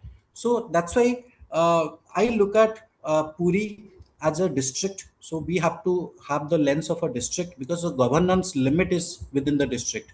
Everything happens. So पिपली वाला भी बोलता है कि मैं पुरी से हूँ. Chilaka guys also says I'm from Puri. I from the city people also we are from Puri. So let's collectively look at from a district point of view. Point one. Second, tourism, any kind of city like Puri or Varanasi or anywhere you see, there is something called Mathura Vrindavan, because it's a Braj area. UP tourism has constituted a dedicated body called Braj Tirth Vikas Parishad, which is a another quasi government body जो उसकी governance manage करता है. I'm sure Sandipan bhai or Preeti, you may be knowing there is something called Hawama in Hampi. Hampi comes under Vijayanagar district, and in Vijayanagar district, Hampi also has two different districts boundaries. ASI's involvement is there, Karnataka tourism's involvement is there, State Monument Authority involvement is there. So because of its heritage value system, so there is a dedicated body called Hawama, which is run by an IS officer to regulate things. So Puri as a that city, when it grows as a whole tourism destination, I'm looking at it as a district, not as only Puri town, the only temple vicinity area. As a district, it needs a complete regulatory mechanism where you put guidelines, because humans have crossed that limit of self control or self discipline. So you have to put things in order. And metro में जाते हैं हम कचरा नहीं करते हैं, because that's an orientation. So this operation maintenance also, when the smart cities came into place, what they wanted to do, they didn't want to create something very smart or magic kuch hoga. They wanted to create smarter interventions of destination challenges. It might be a small alignment in the governance system. It might be a some alignment in the how operational model. When Sandipan bhai and me used to work in this FSSM, and it was we are working with the Housing and Urban Development Department. Odisha is the pioneer state which introduced gender neutral management of fecal sludge treatment plants, and I was the first person who was leading it with obviously with my colleagues, and we drafted a agreement for inclusion of the women SHGs in Cuttack. For you Rachit, for the first time in India, transgenders were managing the fecal stress treatment plants. So we have to, and it ran because it created a marketplace, it created a value system. So any city to grow, you have to look at it as a marketplace which is driven on a district framework. And very surprisingly, this is also for my suggestion to the panel. You can also Preeti, look at, there is something coming up as a guideline for a similar approach. Okay, so Ministry of Tourism is coming up with a guideline called DMO, Destination Management Organization, another body within a district which will actually define the tourism guidelines. We will very hyper. So cities like Puri, it needs hyper local activation. It needs hyper local regulations. It needs hyper local regulatory framework. It needs smarter people who are. It needs to be rethinked as a startup, where आपको बहुत सारे departments हैं आपके पास. So you need smarter planners like Puri. जैसे as I was mentioning, Puri, I never seen Puri having 2 IS officers managing the district. It is always the collector, and most of them other resources are OS officers. So can we think of multi-layer IS officers, someone looking at urban, someone looking at rural, or as a tourism as a destination? Because tourism is not only covering places or hotels, it also has sanitation in it, as sir was mentioning. To can we measure what amount of waste is being generated and how it can be regenerated, or circular economies principles can be implemented in Puri in a very focused way, as a destination way. It's not something that runs by state and happens through some consultant. It's very focused approach. Can we think of very destination marketing of Puri and local traditions, craft economy, everything as a very hyper local way? So tourism destination planning needs to be rethinked from a tourism economy lens, and the style of the smart urban philosophies. So this should be, and a proper tourism, district level tourism, destination centric governance needs to be introduced, which I was telling you that ministry has already working on some model. So some cities might have some similar kind of arrangements very soon in India. So Puri needs that kind of focused approach. Thank you. Yeah, thanks, Anant. And I think one tipping question that is coming back, it has come from Rachit, Swayam, now Anant, is about the waste. Puri generates multiple material flows. There are temple offerings, there's food waste, and there is also this principally, Sandipan, that everyone is saying that how better do we kind of have more defined, and Swayam stretched that imagination beyond a solid waste management. Anand took it to FSSM, and now they're also talking about marine litter. So these are some of the challenges that Puri is experiencing or will experience. And how do we kind of cater to this fragmented waste management and curate more circular urban systems? And especially thinking from the lens that a lot of Puri's infrastructure is already traditional in a true sense. So yeah, so I think I have got a unique opportunity, and I think that comes with its own sense of risks and also rewards. That I'm a non-resident Odia. That means I was not born and brought up here. So when I actually went to Puri, I went as a professional. So I've got that, that while there is, of course, because as an Odia, Lord Jagannath dominates every aspect of our lives. But I also saw Puri as a system, as a city. So I think the most important thing that a lot of people have touched on, and I probably Asutosh is also going to talk about it. But the most important thing is when we look at waste management, we often look at it as a monolithic entity. We have to understand that even at the Government of India, the broadest classification that we use, we have classified into 5 categories. Now, each of these 5 categories of waste have got at least 10 types of waste. Now, with complexity and with the packaging industry is growing, the waste is also becoming very complex in nature. Just to give an example, we now have multi-layered plastics, right? We have got plastic which kurkure packets are made of. They've got a thin metal layer sandwiched with a plastic layer.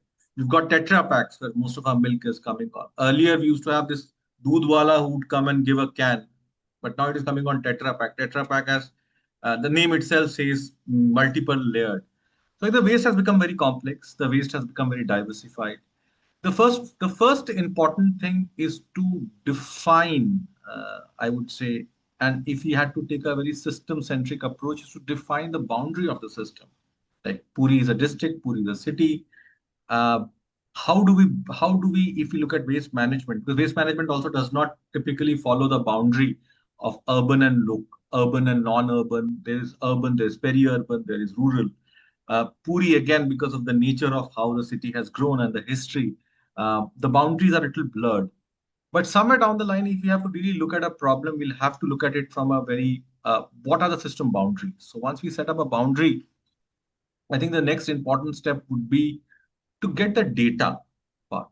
Like, for example, like I told you, there are different waste streams that are involved. For example, Swam has given me the task of looking at marine litter, but marine litter, if you consider, a lot of it is also plastic that comes in, that get thrown, that does not get degraded. So ultimately, what we have to do is we have to look at what are the different waste flows. We have to have, in when we learn planning, we call it a mass balance or mass flow approach, where we sort of map the entire system as a city. We look at the major sources, what are the flows that are going in, where they are landing up, or where they are being processed. So we have to have that mass flow very clearly done. We have to find out how much is being generated, where is it getting generated, what are the different typologies of waste that is being generated, what are the current processing technologies that are in place. A certain amount of planning definitely has. I mean, I think the Swachh Bharat mission that has come in 1 and 2 has focus on creating a sanitation action plan. But I think there is a lot of work that needs to be done in terms of characterization, mapping these proper flows, getting the relevant data. There's a very famous, I don't know if anyone watches, would have watched this movie called Pacific Rim. There's a very interesting dialogue. It says that politics, promises, and poetries are all lies. Numbers are as close as we get to the handwriting of God. So I think data is extremely important, and I think a new way of getting the data first is crucial. Getting the waste flows done, then we get a complete map of what we intend to do.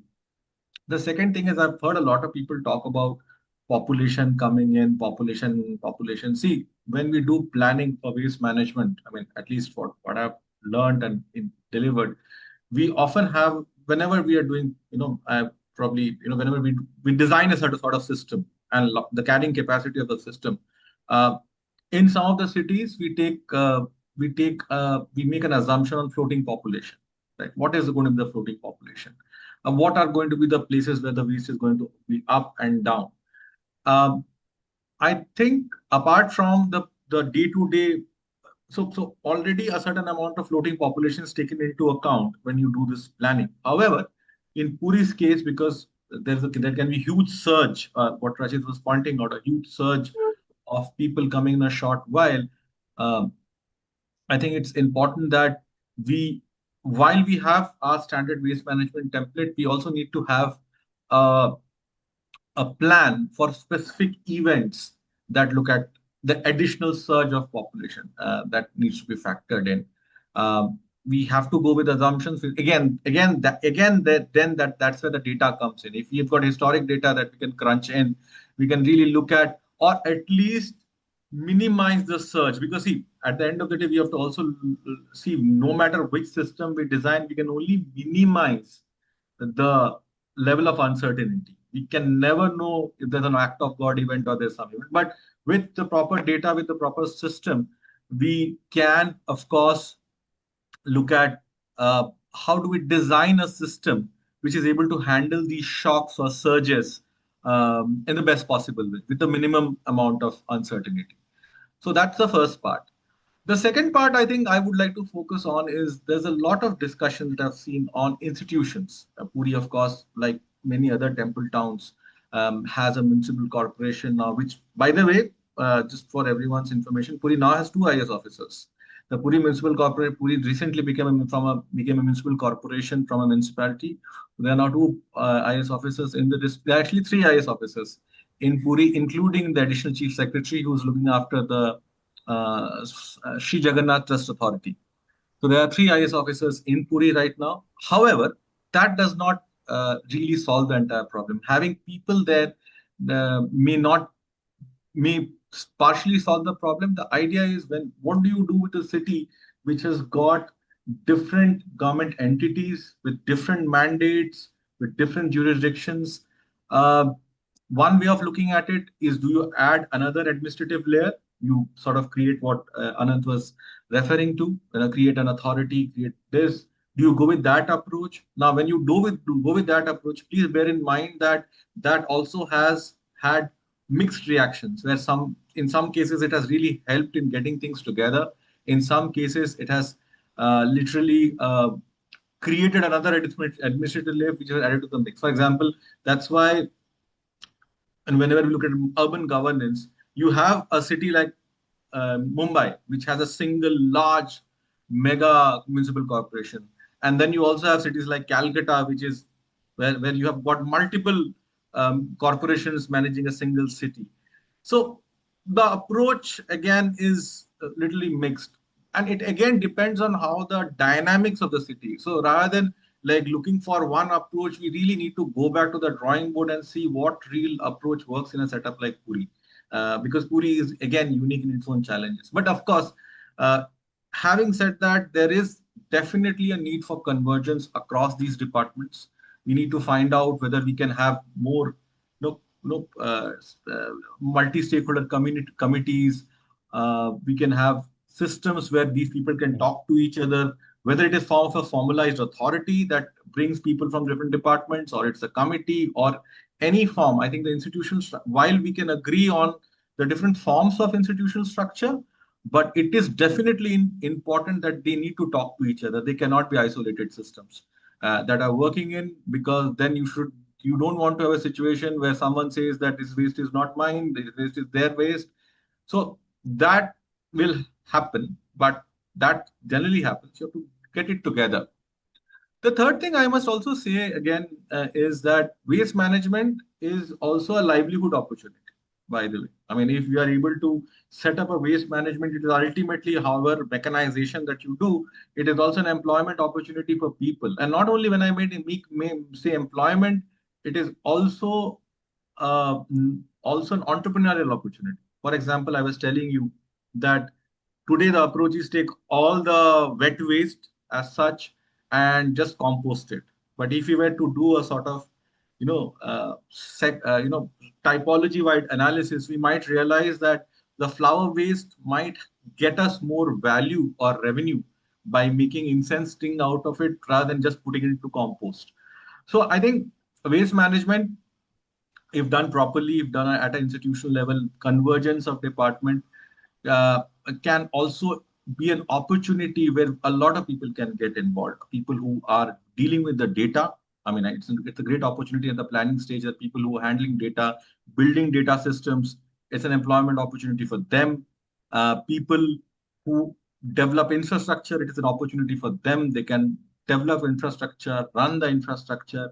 Some of the specialized waste streams can also be looked at community-based organization. Anant was rightly also mentioning about SHGs. Of course, a lot of sanitation infrastructure in Odisha, urban sanitation infrastructure, is run by SHGs, both women SHGs and transgender SHGs. So there's a huge opportunity for engagement of these organizations to manage the entire waste management ecosystem there.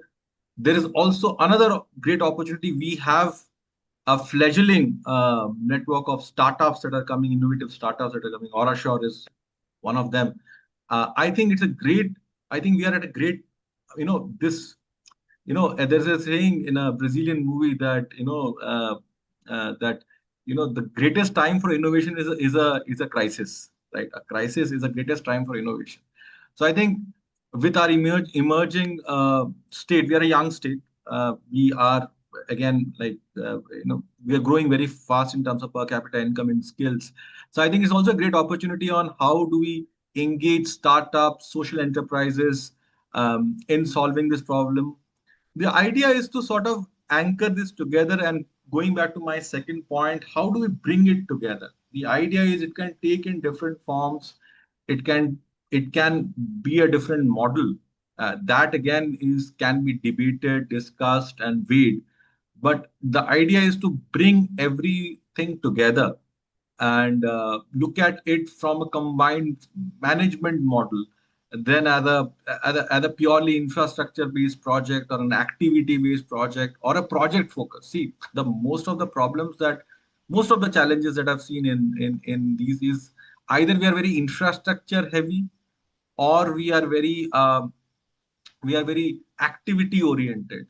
What we really need is to sort of look at the outcome and then dial back and take an approach where it's an entire system that we are developing, not just like putting up infrastructure here, putting up stuff there. So I mean, in these points, I would say if we are able to do that, it would be good. And like what Swayam said, see, policy is ultimately a guiding document, right? It gives you a very bird's eye view of where we want to go. What is important is what do we do with that policy? How do we really make it come into a life? Make it come to life, and how do we bring different stakeholders together? I would often say that we should open up the challenges for Puri to the world. I mean, because if a lot of while we may have a lot of sentiment for Lord Jagannath, but I think Lord Jagannath is a universal figure. I think it's revered. Kirti sir was telling me that in Gujarat it is called Jagannath Puri. So I think we should open the challenges of Puri to the world and tell people across the country, across the entire the world that this is your opportunity to do something for Puri. I think that the more ideas that we have, the more structure that we have, I think it'd be good to be. I think it would really help us, cross the bridge. Yeah. Yeah. Thank you, Sandipan. These are thanks for responding to all your co-panelists, because they've been having a series of concerns around waste. And thank you for responding to that. And I'll quickly go to Dr. Asutosh. I think a lot of his work globally has been on climate modeling and looking at, but something interesting that we see that a lot of the climate risk have been kind of spotlighted in our traditional, right now, Jagannath is in resting phase. So you could always experience a similar kind of climatic conditions where it's hot, it's humid, you feel uncomfortable. And then it is only at Rath Yatra that seemingly the climate makes a transitions. So a lot of the climatic situations are also tied back into these stories that in the Jagannath culture. And with that pivotal kind of a story, I would want Dr. Ashutosh to kind of respond to that what kind of climate informations and datas and technologies in Puri are people, let's say the officials are kind of interacting with? Like even Sandipan was also trying to make a point around the availability and accessibility of data. How do we kind of bridge that understanding and take it back in terms of our own planning around it? Well, I'll just continue from Sandipan, where Sandipan left about data and technology part and all. So, something, when I was in US, and when we used to plan for any destination, the first thing which we used to check is the weather, whether the weather is supportive and whether it's pleasant to go there, and actually, choose your purpose. Like, let's say you are going for hiking or you are going for, swimming, you need to check the weather. And especially not in Puri, but in other Indian cities, what I felt is that even working in this weather domain from last 12, 15 years, that those informations are not available. That is because we don't have adequate data, or we have lack of data, you can say. Um, for example, Puri, let us say, there are reef current activities. I mean, due to this wave changes in the ocean due to different region, and people are getting losing their lives. Those are not very acquainted with this ocean or sea, like the UP and BR people. And when they are coming in and they are trying to experience the wave, and they are losing their life. And those kind of informations are not available in any portal for the citizen, or for the pilgrims, or for the bhakts, whatever you name them. It's not at all available. Same for the heat, basically, which is very crucial, especially during the peak festival. Let's say Chandan Yatra or Rath Yatra. Heat and lightning is one of this crucial thing. And those informations are rarely available, almost non-available in anything. A sudden spell of rain can actually hamper your all excitation, and you will have a very bad experience when once you're going to a place and you are getting a sudden spell of rain. So now the technology has evolved with all sort of high resolution climate model, real time environmental intelligence and observation. So it is a high time to implement some of the technology. And as Sandipan mentioned, we need to have the data. We need to showcase the data through a portal or through a kind of some tourist information system, so that one thing we can avoid the crowd. Let's say some people are planning from coming from some distant city. Let's say someone is coming from Gujarat, or someone is planning to come to Puri from Mumbai. The moment they will see all these numbers, let's say uh, for people from Bhubaneswar or Pipli, that may not be a very, relevant information that there would be a heavy spell of rain or maybe rain for 6 hours. But those are planning from outside. Those things will be crucial, because from my experience, when I used to travel in trains for my study, I used to talk to people those are coming to Puri from Andhra and all, and sometimes they explain their bad experiences due to, let's say, due to this extreme weather, and eventually you will see that uh, all the facilities will not be very much adequate to actually tackle this kind of incidences. Let's say 3 hours of rain in Puri all of a sudden.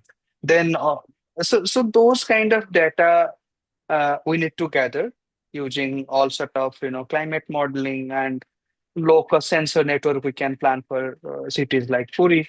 And once we gather data, maybe we can go ahead with, let's say, machine learning approach. That what are the weathers which are not encouraging the tourists to come? What are the tourist footprint now? And whether that can be one of the indicators to manage the tourist and manage the other facilities which were already are being developed, uh, and now focusing to the tourist inflow to the city. So those are the missing link. And as I said, we are whole of our model, you know, climate intelligence model or weather models are always, post response, post disaster response, rather than, early preparedness or early warning. And, we have to minimize the casualty coming from this rip current issues, wave activities, or lightning during the heavy inflow of people. So for that, we need to have data and, actionable approach rather than, just, post response plan. We are always planning. Let's say the very classical example is the drain cleaning. We always discuss about the drain cleaning when we see a 1 or 2 round of urban flooding. Like Bhubaneswar, now the city is planning for the drain cleaning, um, and they are coming up to the media and expressing their interest that okay, we are focusing it very seriously. When there are 1 or 2 casualty already we witnessed in Bhubaneswar. Same in Puri. I think same in all sort of cities in Odisha. Of course, even across India. So those things, instead of that routine activities and post response activities to some event, we need to actually plan it before. Uh, Even we discussed a couple of times. Let's say you are planning for the heat action. Um, you should really plan from month of December rather than month of May or June. And even I saw in Bhubaneswar, Rupali Square, they are putting this uh, permanent structure in one side. Yesterday, I think they completed, and the other side, the work is still ongoing, and it is month of July, and they are putting that heat shade in the traffic. Then I told my friend, okay, it will be helping the people from rain maybe. That's the plan rather than the heat action plan. So, with a serious note, if you are planning for a sustainable tourism from the lens of weather or climate risk, and of course the climate risk even more blurry. We don't have data at all to see how the climate risk is actually where in Puri and the adjacent regions and how it is going to evolve in next 20, 30 years. We don't have absolutely no idea how the risks like cyclone or sea level rise or the extreme heat may evolve even next 10 years. And once you are thinking for a sustainable Puri, we should have all those scenarios how Puri may evolve in next 20 years, how may Puri may evolve maybe in next 100 years. Not, or maybe we have only thought of the parikrama design for the next 100 years, but not towards the climate resilient Puri city side by side.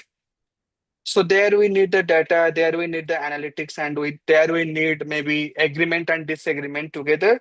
But uh, at the end, we need to, once we are planning for a climate friendly, sustainable, and weather resilient city, we need to work together, and we need to work on data modeling and all those modern stuffs which the Western countries are doing to promote their tourism and uh, helping the tourist towards a kind of resilient and pleasant tourism experience. Thank you, Ashutosh, for bringing those nuances into the conversation, and that'll also push me to ask Swayam that what are some of the institutional gaps that Puri experiences, and how do we kind of prevent that? Because we need to think about climate, we need to think about waste, tourism, livelihood, heritage, and then come up with a coherent urban strategy for Puri. And how does all of this come together? Well, how many more institutions do you need? We have plenty.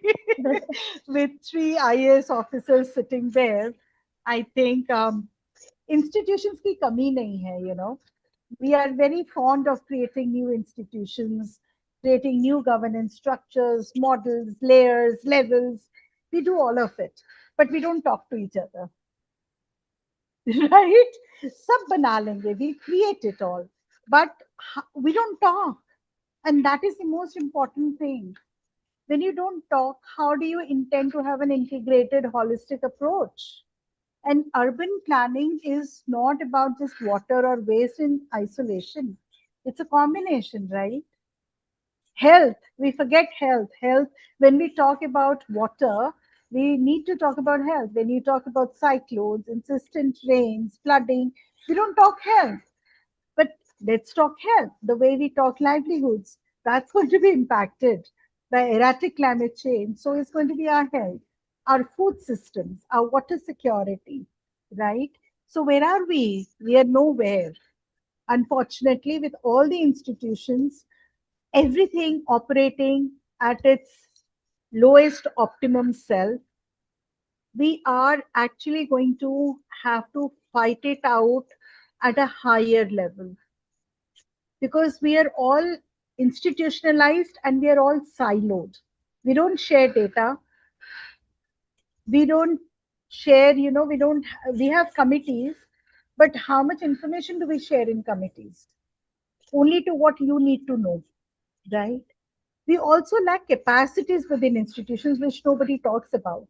It's the capabilities and capacities that needs to be ensured within institutions. You can't go on creating. You need to strengthen those institutions. You need to capacitate those institutions to take decisions, to rectify decisions, and also to streamline and strengthen those decisions. We just keep on making it extremely complex without making it transparent, without making it accountable, without even making people responsible for things. It won't work. When you talk about Puri, a very classic case of drink from tap mission, that just came to my mind, and that's where they want to bring in the 24/7 water supply. Excellent approach. But when you look back, when you stand back and see, there are gaps. Is the water flowing till the optimum one? What is the pressure in those water pipes? What is the distribution mechanism? It's a very good initiative. How far and how much can we take it forward? We need to understand that Puri is also a coastal city. So the more water we draw out, there'll be coastal water intrusion, sea water intrusion. So it's a very complex system. It's an extremely complex system. If you bring water from a faraway river into Puri, what is the cost of that water loss that you bring into the systems? So these are all situations, questions that needs to be asked and sorted out at the very beginning, at the planning stage. So if you have a good planning, you have capacities, your institutions work. Creating layers will not help. Multiplicity of institutions will not help. So you need to have one structure with very clear roles, responsibilities, accountability, and transparency. So not till you have them will any urban planning or any urban system operate. And Puri is not an urban system as in the definition of an urban system. We need to understand the the heritage, the ancientness of the city. The systems are also old. They're lanes, by lanes, they are drains. It's a ancient city. It's an old ancient city that needs to now move to urbanization. So it has to be thought out, planned, and also futuristic, because sea level rise is a reality, coastal erosion is a reality, cyclones is a reality. So keeping all of this in mind, you need to plan that city well. So how do you make it work in a clockwork is something that the planners, developers, all of them have to sit together. It's not for you and me. And also most important is taking the people together. The stakeholders are the citizens of the city, not the floating population. The Ponda Pujaris who live adjoining the temple area are key stakeholders. The other around those areas, even the nearby Puri city, the coastal communities, they are the stakeholders. You have to bring them into the system. You cannot exclude. And when you include them into the system, there needs to be a lot of work on behavioral shift. Let's not blame the outside population. Let's not blame the tourists who come in and create all this nonsense and garbage. No, even the people in the city need to keep their city clean. And we don't see that in Puri, unfortunately. It's quite limited. People in Puri need to be sensitized themselves that your city needs to be clean, your city needs to be hygiene. It has to be in a proper way, because the waterborne diseases are going to increase. With changes in the heat, your other diseases are going to also come up that you don't even know. So you need to be prepared. It has to be a futuristic plan. It has to be futuristic in implementation. And I think I'm going to stop here, because without a tourism plan, city plan, housing plan, infrastructure plan, all built in together, we will not be able to crack Puri as an urban center, which would grow and flourish in the time coming. Thank you. Thank you, Swayam. And we are also kind of closer to the end of the webinar. So I just wanted to ask any other panelists if you have responses that you would want to come together, or else I'll ask Kirti to kind of, if he has any more insights from the conversations that we have been hearing.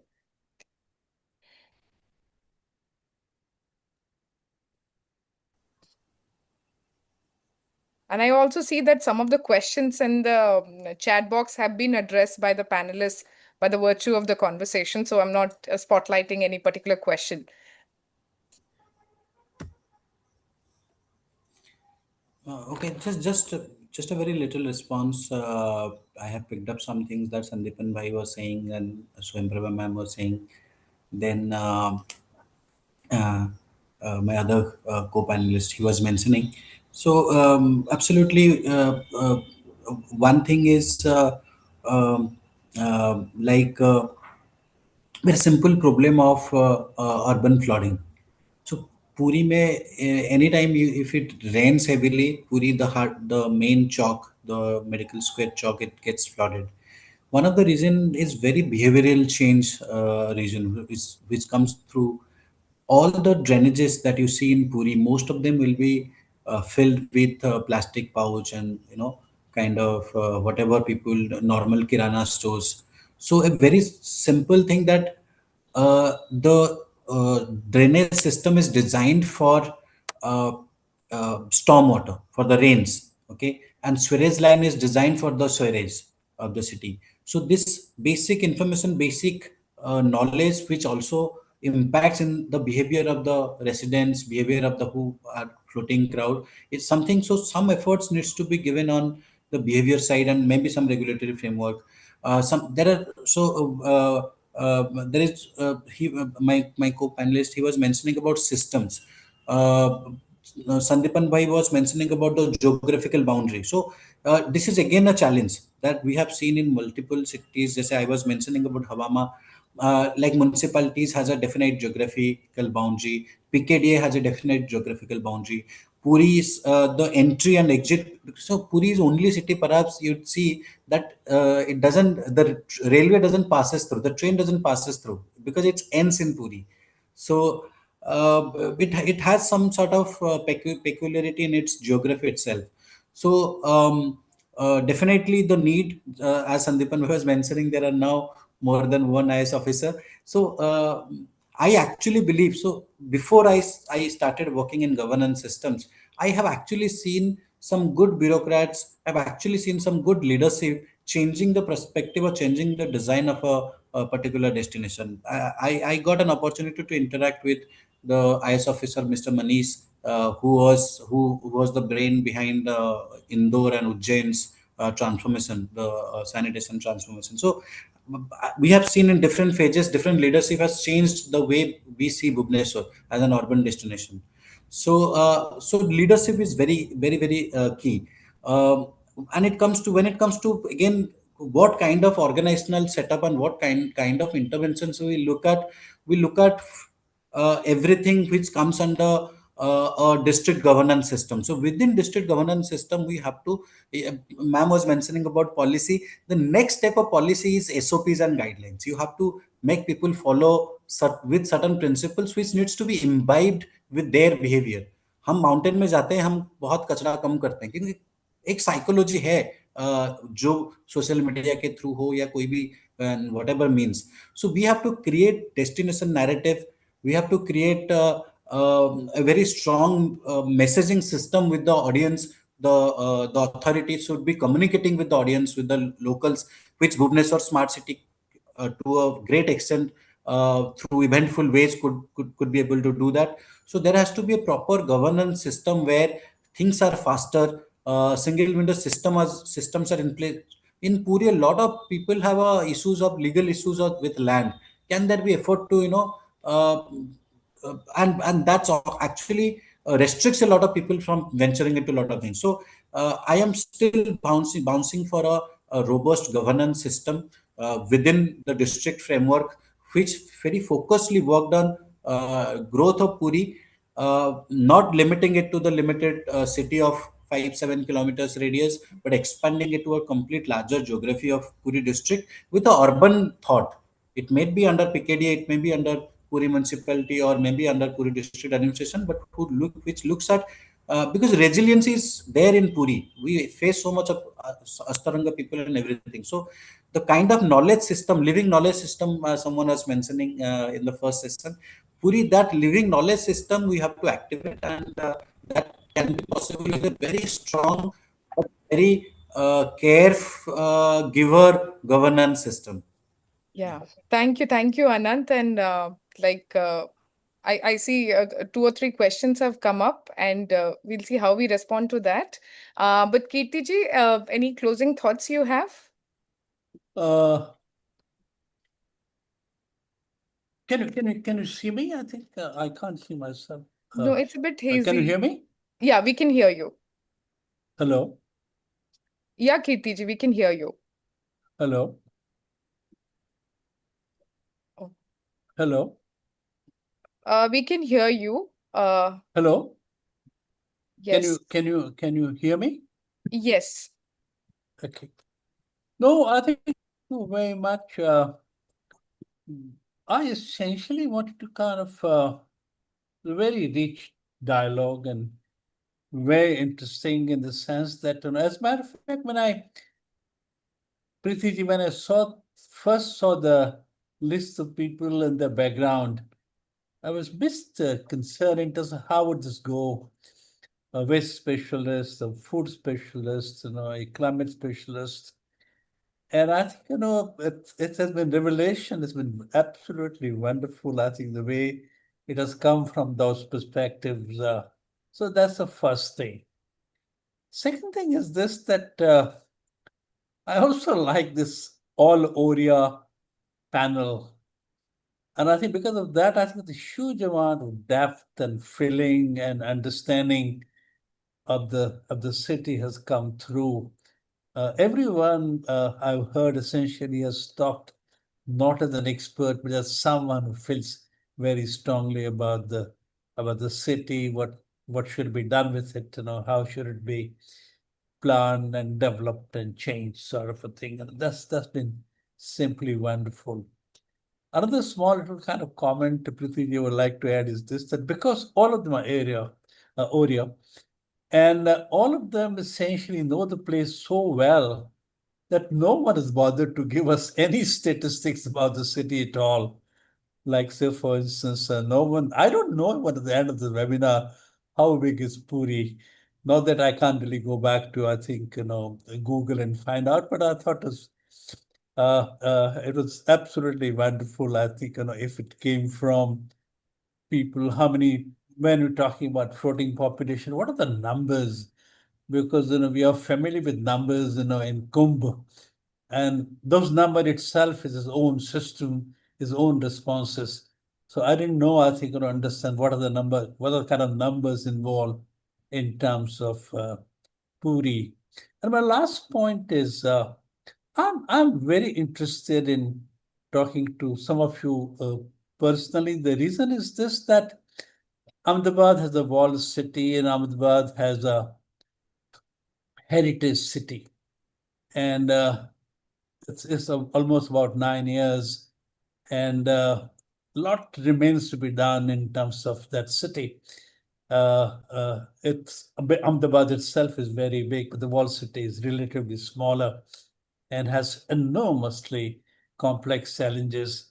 And I thought it's not a pilgrimage city, but it's certainly an ancient city, and I thought we could learn a lot for Ahmedabad from you. So with those very brief, short comments, thank you very much for making time. Thank you very much for sharing your thoughts and for this very rich interaction that we had. Thank you very much. Thank you, Kirtiji. And I would just, before thanking all the panelists, I will also kind of thank Bhumaji, Jesna, and Disha, who are the backbone in terms of how some of these things come together, in terms of coordinating, in terms of bringing people into the room and briefing them about some of these nuances. So thank you, all of you. And thank you for the people who have joined. It is amazing, and we look forward to kind of connecting with you and responding to some of them. Thank you. Thank you, everyone.